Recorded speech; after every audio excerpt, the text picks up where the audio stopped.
পদ্মজা ইলমা বেহেরোস আসসালামু আলাইকুম। আমি মরিয়ম আপনাদেরকে পদ্মজা উপন্যাস পর্ব 53 পাঠ করে শোনাব। পুনা নারকেল গাছের সামনে এসে থমকে দাঁড়ালো। কলপারের এক সুদর্শন পুরুষ পিঁড়িতে বসে গোসল করছে। পরনের লুঙ্গি রানী গামছা নিয়ে দাঁড়িয়ে আছে।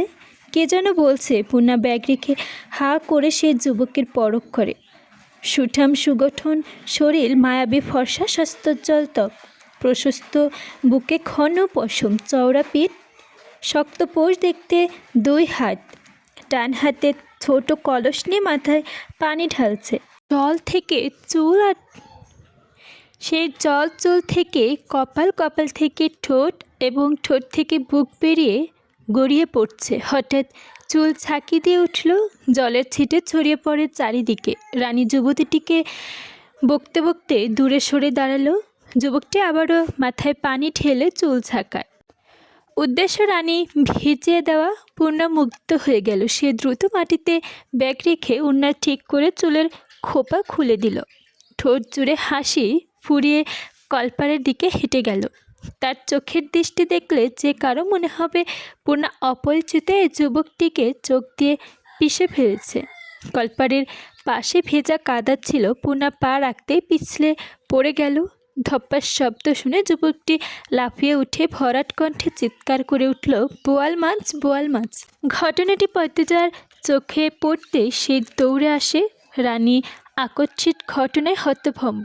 সে পূর্ণাকে তুলতে দৌড়ে আসতে গিয়ে শাড়ির সঙ্গে পা প্যাচ লাগিয়ে পূর্ণার চেয়ে ঠিক 1 হাত দূরে আছাড় খেল। এ যেন ধপ্পাস করে পড়ার প্রতিযোগিতা শুরু হয়েছে। যুবকটি হাসবে নাকি সাহায্য করবে বুঝে উঠতে পারছে না। সেকেন্ড 2 ভেবে মন স্থির করল, হাসা ঠিক হবে না, সাহায্য করা উচিত। কলপার থেকে এক পা নামতেই পদ্মজা চলে এসে পূর্ণাকে তোলার চেষ্টা করল। যুবকটি রানীকে সাহায্য করে উঠার জন্য পদ্মজা উৎকণ্ঠা নিয়ে পূর্ণাকে প্রশ্ন করল, খুব ব্যথা পেয়েছিস? পূর্ণা মুখ ঢেকে রেখে রেশমি ঘন চুলে আর চোখে একবার যুবকটিকে দেখে মিনমিনিয়ে বলল, না। ফারিনা ছুটে এসে বলল, এটা কেমন হলো? এই সেরি আমনে আইলো কেন? এই সেরি কোন হানে দুঃখ পাইছ? পূর্ণা নরম কণ্ঠে বলল, ব্যথা পাইনি। পাওনি মানে কি? সোজা হয়ে দাঁড়াতে পারছো না? পদ্মজা, ওকে নিয়ে যাও। কাদা মেখে কি অবস্থা, বলল আমির। পদ্মজা তার আমিরকে দেখে রানী প্রচণ্ড অবাক হয়েছে। খুশিতে তার কাঁদতে ইচ্ছা হচ্ছে। আমিরের পা ছুঁয়ে সালাম করে বলল, দা ভাই তুমি আইসো? পদ্মজা, এতদিনে আমার আর মনে পড়েছে? পদ্মজা মৃদু হেসে বলল, তোমাদের সবাইকেই মনে পড়ে আপা। আমরা পরেও অনেক গল্প করব। পূর্ণাকে নিয়ে এখন ভেতরে যাই। পদ্মজা আর ফারিনা পূর্ণাকে ধরে এক অন্দরমহলে নিয়ে যায়। পিছু পিছু রানীও গেল। যুবকটি আমিরের সামনে এসে দাঁড়ালো। হেসে বলল, আসসালামু আলাইকুম আমির ভাই, চিনতে পারছেন? আমির যুবকটিকে চেনার চেষ্টা করলো। বলল, মৃদুল না? জি ভাই। আমিরের হাসি চওড়া হলো। মৃদুলের সঙ্গে করমর্দন করে বলল, সে ছোটোবেলায় দেখেছি। কত বড় হয়ে গেছিস, চেনাই যাচ্ছে না। আমার ঠিক আপনারে মনে আছে। মৃদুলের বাহুতে আলতো করে থাপ্পড় দিয়ে আমির বলল, ছোট থেকেই তো তুমি কত বলতি, এখন আপনি বলছিস কেন?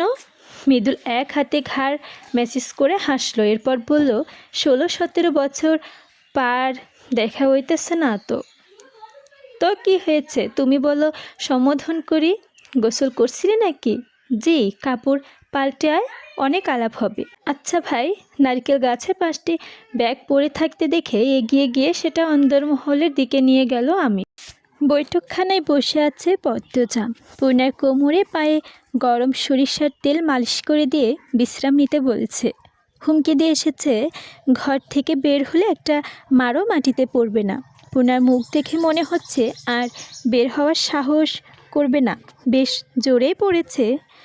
পা কোমর লাল হয়ে গেছে। এই বাড়িটা মৃত পায়। আগে তাও মানুষ আছে বলে মনে হতো, এখন মনে হয় না এ বাড়িতে কেউ থাকে। নির্জীব, স্তব্ধ। রান্নাঘর থেকে বেশ কিছুক্ষণ পর টুংটুং শব্দ আসছে। ফারিনা ও আমিনা তাড়াহুড়ো করে রান্না করছে। আমির বের হয়েছে, বাড়িতে মাত্রই এলো। আর কিসের কাজে বেরিয়ে পড়ল। স্তব্ধতা ভেঙে একটা ছোট্ট বাচ্চা দৌড়ে এসে পদ্মজার কাছে। বাচ্চাটার কোমরে গলায় তাবিজ, তাবিজের সঙ্গে ঝনঝন শব্দে জাতীয় কিছু গলায় ঝোলানো। পদ্মজা বাচ্চাটিকে কোলে তুলে নিল। রানী বৈঠকখানায় এসে বাচ্চাটিকে বলল, আলো আম্মা, এদিকে আয়, তোর গায়ে ময়লা, পদ্মমামনির কাপড়ে লাগবো। পদ্মজা আলোর গাল টেনে বলল, কিচ্ছু হবে না, থাকুক। আলোর গালে চুমু দিল পদ্মজা। আলোর বয়স 2 বছর। রানীর মেয়ে হয়েছে শুনেছিল পদ্মজা, কিন্তু দেখতে আসতে পারেনি। এবারই প্রথম দেখা। পদ্মজা বলল, আলো ভাগ্যবতী হবে, দেখতে বাপের মতো হয়েছে। বাপের মতো হয়েছে কথাটি শুনে রানীর মুখ কালো হয়ে যায়। তার প্রথম বাচ্চা মারা যাওয়ার 1 বছরের মাথায় সমাজের নিন্দা থেকে বাঁচতে খলিল হাওলদার রানীর জন্য পাত্র খুঁজতে থাকলেন। কিন্তু কেউই রানীকে বিয়ে করতে চায়নি। সবাই জেনে গিয়েছিল রানী অবৈধ সন্তান জন্ম দিয়েছে। বাচ্চাটিও মারা গেছে। কোনো পরিবারে রানীকে ঘরের বউ করতে চাইছিল না। এদিকে বিয়ে দিতে না পেরে সমাজের তোপে আরও বেশি পড়তে হচ্ছিল। খলিল হাওলদার পিতা হয়ে রানীকে ফাঁস লাগিয়ে মারতে চেয়েছিল। তখন মজিদ হাওলদার মদনকে ধরে আনলেন। মদন মগার বাবা মা নিয়েই 2 ভাই এই বাড়িতে ছোট থেকে আসছে। এ বাড়ির সেবায় কাজে নিযুক্ত। বাধ্য হয়ে মদনের সঙ্গে বাড়ির মেয়ের বিয়ে দেওয়া হয়। মদন কামলা থেকে ঘর জামাই হয়। রানী মন থেকে মদনকে আজও মানতে পারেনি, কখনোই পারবে না। ঘৃণা হয় তার, মাঝে মাঝে আলোকে তার সহ্য হয় না। আলোর মুখটা দেখলেই মনে হয় এই মেয়েটা মদনের মেয়ে, কামলার মেয়ে। আলোর আধো আধো স্বরে বলল, নান্না নান্না। পদ্মজা আদুরে কণ্ঠে বলল, নানুর কাছে যাবে? আলো পদ্মজার কোল থেকে নামতে চাইলে পদ্মজা নামিয়ে দিল। আলো দৌড়ে গেল রান্নাঘরে। রানী বলল, আম্মার জন্য এই পাগল এই সেরি সারা বেলা আমার লগে ল্যাপটায় থাকে, তুমি নাকি আলোকে মারধর করো। রানী চমকালো, প্রশ্ন করলো, কেলা কইছে? শুনেছি আলো একটা নিষ্পাপ পবিত্র ফুল, ওর কি দোষ? রানী চুপ করে রইল। পদ্মজা বলল, সব রাগ এইটুকু বাচ্চার উপর ঝাড়া ঠিক না আপা। আমার কষ্টটা বুঝবা না পদ্মজা? বুঝি, এতটা বুঝি না আমি। আলো মদন ভাইয়ার মেয়ে, এটা ঠিক, কিন্তু তোমারও মেয়ে। তোমার গর্ভে ছিল 10 মাস, তোমার রক্ত খেয়েছে। আমি কি আমার শরীরে ভালোবাসি না? বাসি, মাঝে মাঝে খুব রাগ হয় জানো পদ্মজা। আব্দুল ভাইয়ের কথা মনে হইলে আমার সব অসহ্য লাগে। একলা একলা কান্দি, তখন আলো কানলে আমি ওরে 1-2টা থাপ্পড় মারি। পরে আফসোস হয়, কেন মারলাম সেরিডারে? ও তো আমারই অংশ। নিজেকে নিয়ন্ত্রণ করার চেষ্টা করো, নিয়তির উপর কারো হাত নেই। অতীত ভুলতে বলবো না, কিন্তু কিছু অতীত ভোলা যায় না। কিছু চাইলেও পরিস্থিতির সঙ্গে মানিয়ে বাঁচা যায়। নিজেকে মানিয়ে নাও, আলোর প্রতি যত্নশীল হও। মানুষের মতো মানুষ করো। একটা মেয়েকে নিয়ে সমাজের বাচ্চার যুদ্ধের মতো। গোড়া থেকে খেয়াল দাও। তোমার কথা শুনলেই বাচ্চার শক্তি পায় পদ্মজা। পদ্মজা হাসলো। বৈঠকখানায় আমির প্রবেশ করে, তার পেছনে দেখা যায় মৃদুলকে। ছেলেটাকে দেখে রানী হাসলো। পদ্মজা দেখিয়ে বলল, এই যে এডা হয়েছে পদ্মজা, তোর ভাবি। মৃদুল পদ্মজাকে সালাম করে ঝুঁকতেই পদ্মজা বলল, না না, কোনো দরকার নেই, বসুন আপনি। মৃদুল বসলো, বলল, আপনার কথাও অনেক শুনছি, আজ দেখার সৌভাগ্য হলো। আমির পদ্মজাকে বলল, ওর নাম মৃদুল, রানীর মামাতো ভাই। ছোটোবেলা আমাদের বাড়িতে কয়েকদিন পর পর আসতো। যখন 8-9 বছর তখন দূরে চলে যায়। আর দেখা হয়নি, চাইলেও দেখা হতো, কেউ চায়নি তাই দেখা হয়নি। কোথায় থাকেন জানতে চাইল পদ্মজা। যেভাবে রামপুরা থাকে। রামপুরার কথা পদ্মজা শুনেছে, তার জেলা শহর এলাকায় নাম রামপুরা। সবাই চেনে। ছেলেটার চেহারা উজ্জ্বল চকচকে। হাসি খুশি আলাপে আলাপে জানতে পারল মৃদু পদ্মজার চেয়ে 2 বছরের বড়। মেট্রিক ফেল করার পর আর পড়েনি। মিয়া বংশের ছেলে। কথাবার্তা শুদ্ধ অশুদ্ধ 2 রূপই আছে। ভীষণ রসিক মানুষও বটে। খাওয়া দাওয়া শেষ হওয়ার পর পদ্মজা দোতলায় গেল। সঙ্গে রয়েছে আমির। নূরজাহান বেশ কয়েক মাস ধরে অসুস্থ। শরীরের জায়গায় জায়গায় ঘা, চামড়া থেকে দুর্গন্ধ বের হয়। সারাক্ষণ যন্ত্রণায় আর্তনাদ করে। নূরজাহানের ঘরে ঢুকতেই নাকে দুর্গন্ধ লাগলো। নাকে রুমাল চেপে ধরল পদ্মজা। নূরজাহানের বিছানায় ওপারে শুয়ে আছেন। সময়ের ব্যবধানে একেবারে নেতিয়ে গেছেন তিনি। বয়সটা যেন কয়েক গুণ বেড়েছে। হাড় দেখা যাচ্ছে, লজ্জাস্থান ছাড়া পুরো শরীর উন্মুক্ত। একপাশে লতিফা দাঁড়িয়ে আছে আর মাথার কাছে বসে আছেন একজন কবিরাজ। একটা কৌটা থেকে সবুজ তরল কিছু নূরজাহানের ক্ষত স্থানগুলোতে লাগাচ্ছে। পদ্মজা নূরজাহানের বাঁ পাশে গিয়ে দাঁড়ালো। নাক থেকে রুমাল সরিয়ে নেওয়ার চেষ্টা করলো দুর্গন্ধের সঙ্গে। ডাকলো, দাদু শুনছেন? নূরজাহান ধীরে ধীরে চোখ খুলল। পদ্মজা প্রশ্ন করলো, দাদু খুব কি কষ্ট হয়? কোথায় বেশি যন্ত্রণা? নূরজাহান শুধু তাকিয়ে রইলেন, চোখ বেয়ে জল গড়িয়ে পড়ে। পদ্মজার বুকটা হাহাকার করে উঠল। বয়স্ক মানুষটা কত কষ্ট করেছে। লতিফা বলল, দাদু কথা কইতে পারে না, খালি কান্দে। নূরজাহানের অসহায় চাহনি দেখে পদ্মজার চোখ দুটি ছলছল করে উঠল। সে নূরজাহানের মাথায় হাত বুলিয়ে দিয়ে বলল, আল্লাহর নাম স্মরণ করেন, ইনশাল্লাহ সব ঠিক হয়ে যাবে। ধৈর্য ধরুন। তারপর লতিফাকে বলল, ভালো করে খেয়াল রেখো। আমির বেশ অনেকক্ষণ কথা বলল নূরজাহানের সঙ্গে। নূরজাহান জবাব দিলেন না, শুধু ও আ করলেন। আমিরের দুই চোখ বেয়ে জল পড়ে। পদ্মজার ভালো লাগে না দেখতে। সে আমিরকে বুঝিয়ে শুনিয়ে বাইরে নিয়ে আসে। বারান্দায় পেরোনের পথে রুমাল ঘরে দরজা রেখে দেখতে পায়। যাওয়ার সময় তো বন্ধই ছিল। পদ্মজার ঘরে ভেতর উকিদায় কেউ নেই, পালঙ্কও নেই। সে অবাক হয়ে আমিরকে প্রশ্ন করলো, রুম্পা ভাবি কোথায়? আমিরও এসে উকি দিল। শূন্য ঘর। সে অবাক স্বরে বলল, জানি না তো। পদ্মজা চিন্তায় পড়ে গেল। হেমলতা মারা যাওয়ার পর গ্রামের আর থাকেননি, শহরে ফিরে যায়। 1 মাসের মাথায় জানতে পারল সে গর্ভবতী। গর্ভাবস্থায় প্রথম 5 মাস খুব খারাপ যায়। প্রতি রাতে হেমলতাকে স্বপ্ন দেখত। 6 মাস পড়তেই ভারিমা গ্রামে নিয়ে আসেন। সে সময় পদ্মজার একজন মানুষ দরকার, কাছের মানুষদের দরকার। তাই আমির নিষেধও করেনি। তার মধ্যে আবার মোর্শেদ মারা গেলেন। পদ্মজা আরও ভেঙে পড়ে। কাছের মানুষদের সহযোগিতার বাচ্চার কথা ভেবে নিজেকে শক্ত রাখার চেষ্টা করে। তখন পদ্মজা অনেকবার চেষ্টা করেছে রুম্পার সঙ্গে দেখা করার, কিন্তু মদন আর নূরজাহানের নজরের বাইরে গিয়ে কিছুতেই সম্ভব হয়নি। এরপর কোল আলো করে একটা ফুটফুটে কন্যা। পদ্মজা তারপর চেষ্টা চালিয়ে গেল। সারাক্ষণ রুম্পাকে নজরবন্দি করে রাখার ব্যাপারটা তার খটকা বাড়িয়ে তোলে। একদিন সুযোগ পেল। সেদিন রাতে নূরজাহান, মদন, আমির, হৃদয়ন, আলমগীর সবাই যাত্রাপালা দেখতে গিয়েছিল। 2 তলায় ছিল শুধু পদ্মজা আর তার মেয়ে পরিজার ফারিনা। ফারিনার দায়িত্বে পরিজাকে রেখে রুম্পার ঘরে যায় পদ্মজা। রুম্পা তখন অচেতন হয়ে পড়েছিল নিজের প্রসব পায়খানার ওপর। পদ্মজা নাচকের আঁচল টেনে ধরে সব পরিষ্কার করে রুম্পার জ্ঞান ফেরায়। জানতে পারে 3 দিন ধরে রুম্পাকে খাবার দেওয়া হচ্ছে না। পদ্মজা খাবার নিয়ে আসে, রুম্পাকে খাইয়ে দেয়। তবে কথা বলার সুযোগ হওয়ার আগে ফারিনার চিৎকার ভেসে আসে কানে। ফারিনার কাছে পরিজা। পদ্মজার বুক ধক করে উঠে, ছুটে বেরিয়ে যায় ঘরে। ঘরে এসে ফারিনা নেই, তবে আর্তনাদ ভেসে আসছে কানে। পদ্মজার সেই আর্তনাদের সঙ্গে দুমড়ে মুচড়ে যাচ্ছে। তড়িঘড়ি করে সিঁড়ি বেয়ে নামতে গিয়ে উল্টে পড়ে, তবুও ছুটে যায়। ফারিনার কান্নার চিৎকার অনুসরণ করে অন্দরমহলের বাইরে বেরিয়ে আসে। চাঁদের আলোয় ভেসে ওঠে তার 3টে মাসের কন্যার রক্তাক্ত দেহ। ফুটফুটে কন্যা ছোট ছোট হাত পাগুলোও নিথর হয়ে পড়ে আছে। সময় থেমে যায়। মনে হতে থাকে নিশুতি রাতের প্রেতাত্মার একসঙ্গে এই স্বরে চিৎকার করে কাঁদছে। পদ্মজার মস্তিষ্ক ফাঁকা হয়ে যায়। কোন পাষাণ মানব 3 মাসের বাচ্চার গলায় ছুরি চালিয়েছে? তার কি হৃদয় নেই? পদ্মজা মেয়ের নাম ধরে ডেকে চিৎকার দিয়ে সেখানেই লুটিয়ে পড়ে।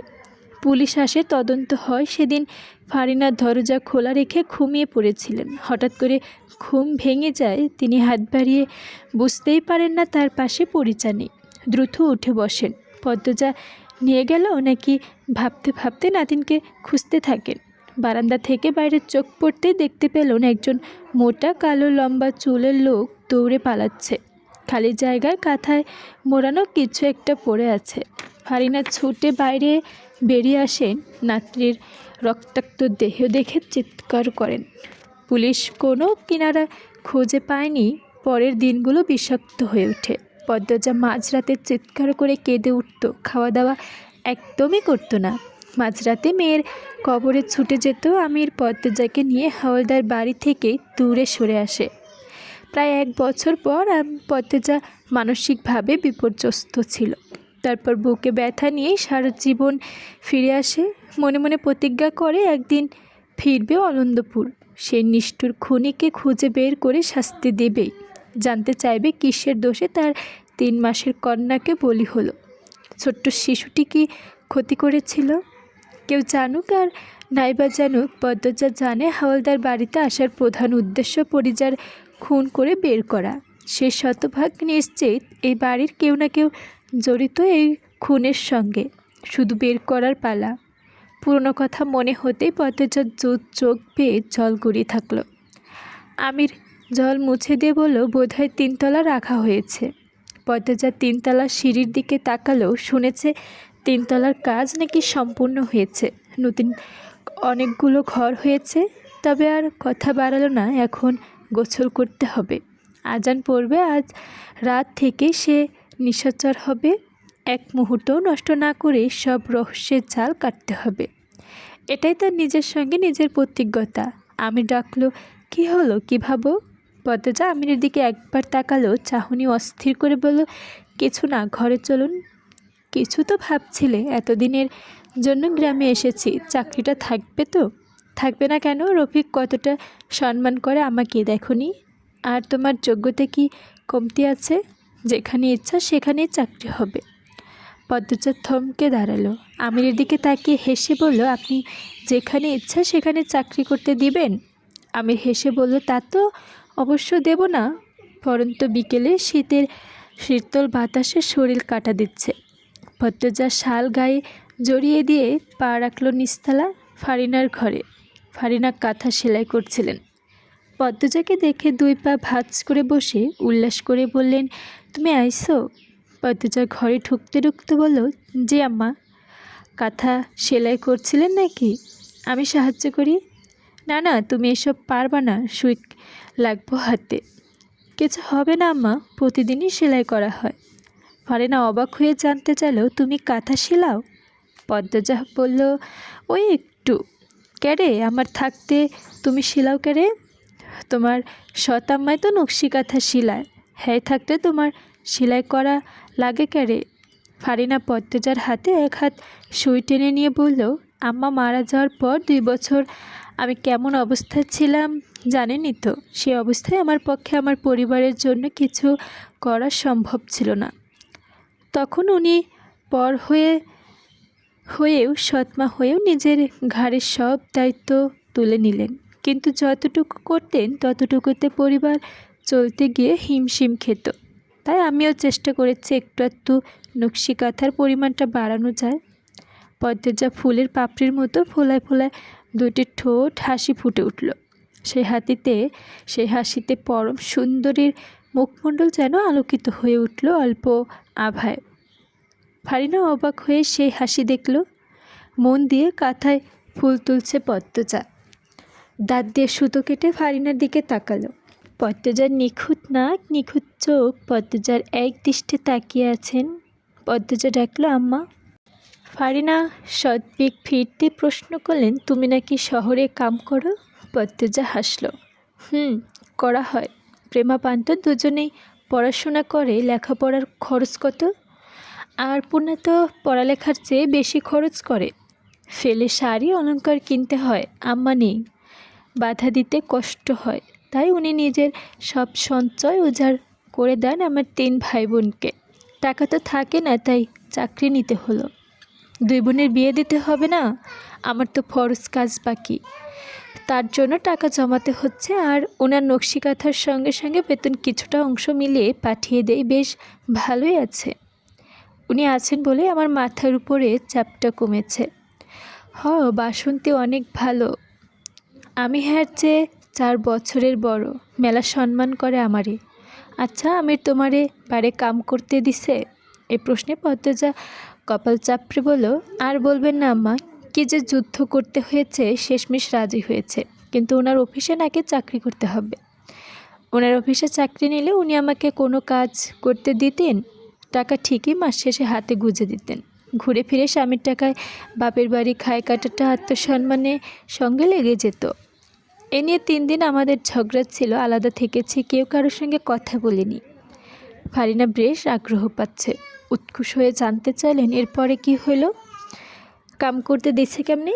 এরপর 3 দিন পর এসে বলল চাকরি পেয়েছে একটা, 6 ঘন্টা কাজ, হিসেবে রক্ষকের পদ, বেতন ভালো।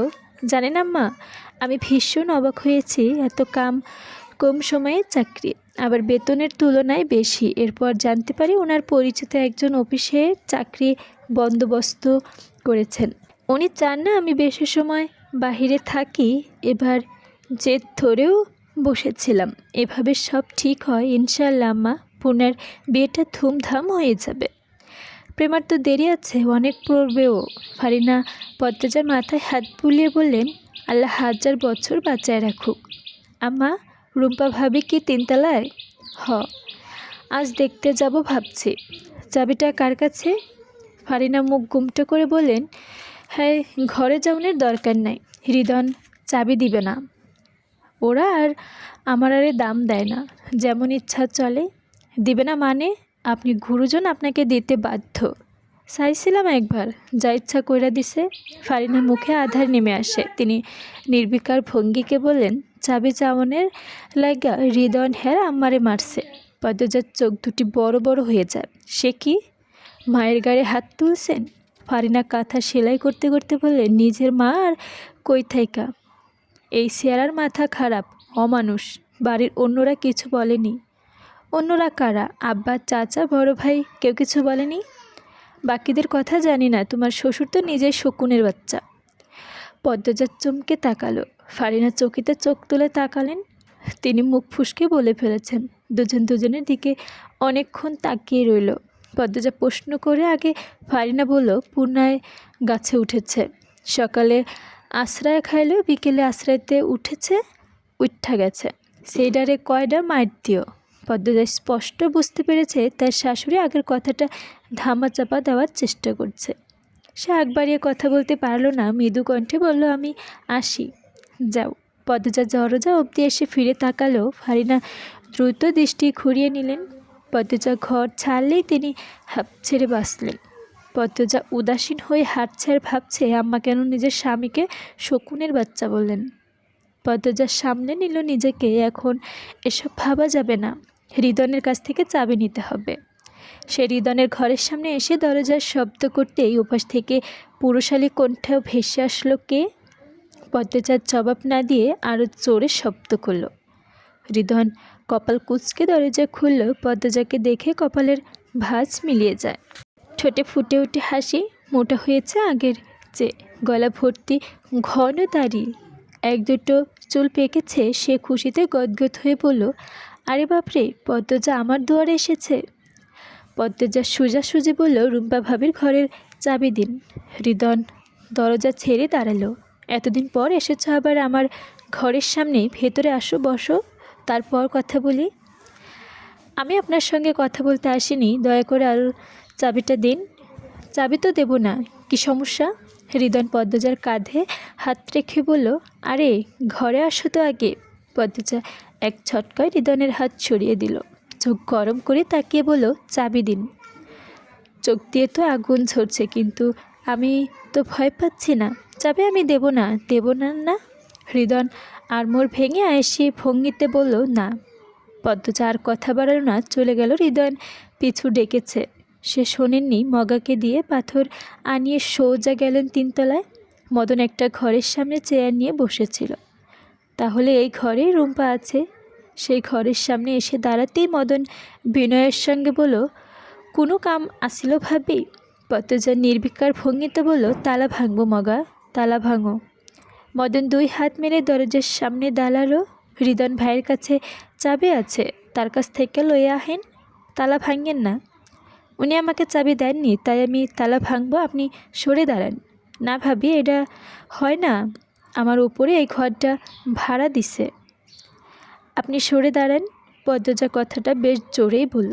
মদন হাওয়ালদার বাড়ির বউদের সামনে আর দাঁড়িয়ে থাকার সাহস পেল না, দৌড়ে চলে গেলেন। বাড়ির সবাইকে জানালো পদ্মজা তালা ভাঙছে। সঙ্গে সঙ্গে ছুটে এলো খলিল, আলমগীর, আমির, রিদন, ফারিনা, আমিনা। ততক্ষণে পদ্মজা তালা ভেঙে ফেলেছে। আমির হস্তদ্বন্দ্ব হয়ে এসে প্রশ্ন করলো, তালা ভাঙলেন কেন? আপনার ভাই আমাকে চাবি দেয়নি। আমার রুম্পা ভাবির সঙ্গে দেখা করার ইচ্ছে হচ্ছিল, তাই ভেঙেছি। এটাও অসভ্যতা। তোমারে ভালা ভাবছিলাম। সেরি মানুষের এত তেজ অবাধ্য ভালা না। পদ্মজা এক নজর খলিলকে দেখল, এরপর ঢুকে গেল রুম্পার ঘরে। রুম্পার ঘরে মাঝে মেঝেতে উপুর হয়ে পড়ে আছে। লম্বা চুল এক ঘাড় অবধি কেটে দিয়েছে, যেন উকুন আর না ময়লা ঝাড়ু। পদ্মজা দৌড়ে রুম্পার পাশে এসে বসলো। রুম্পা শাড়ি ঠিক করে দিয়ে ডাকলো, ভাবি, ভাবি শুনছো ভাবি? পদ্মজার রুম্পার সাড়া নেই, গলার হাতে পরের মারের দাগ। ফারিনা তাকে দেখে চমকে গেলেন। রুম্পার এক হাতে চেপে ধরে উদ্বিগ্ন হয়ে প্রশ্ন করছে, ও মাগো, কেলাই মারছে বৌডারে? আল্লাহ গো, কেমনে মারছে? রক্ত শুকায়া পথঠার হইয়া গেছে। এই লাইগা আমারে রুম্পার কাছে আইতে দাও না তোমরা? বৌডারে তোমরা কি করছো? পাগল মানুষ। ফারিনা বাড়ির পুরুষদের দিকে ঘৃণার চোখে তাকান। তিনি রুম্পার অবস্থা দেখে কাতর হয়ে উঠেছেন।